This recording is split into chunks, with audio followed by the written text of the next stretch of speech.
Dnes ráno na viacerých miestach Slovenska mrzlo, a to aj v Bratislave a Dudinciach.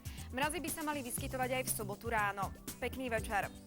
Zajtra prenikne od západu do strednej Európy ďalší studený front. Za ním sa bude nad Alpy a Karpaty rozširovať výbežok vyššieho tlaku a preto hrozí v sobotu ráno mráz. Studený vzduch prenikol už dnes do západnej Európy.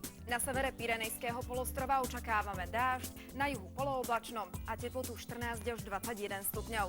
Na severe Francúzska má byť ešte chladnejšie, len okolo 11 stupňov. V Nemecku sa počasie zlepší, ale teplota zostane na úrovni 11 až 13. V Poľsku pri daždi bude len okolo 10 stupňov. Daždivé počasie má prevládať najmä v Jadranskej oblasti a postupne sa rozšíri až na Balkán. V celej oblasti dosiahne teplota vzduchu 12 až 18 stupňov. V nočných hodinách predpovedáme jasno až polooblačno. V západnej polovici územia bude veľká oblačnosť až zamračené, postupne sa vyskytne aj občasný dážď. Do rána poklesne teplota väčšinou na 5 až 3 stupne, v dolinách severného a východného Slovenska na 2 až -2. Veľký piatok bude na väčšine územia daždivý. Na západe postupne zrážky ubudnú a neskôr sa oblačnosť čiastočne zmenší. Najvyššia denná teplota vystúpi na 12 stupňov. Na západe bude premenlivá, cez deň časom zmenšená oblačnosť, spočiatku miestami dážď. Teplota okolo 12 stupňov a severný vietor do 20 km za hodinu.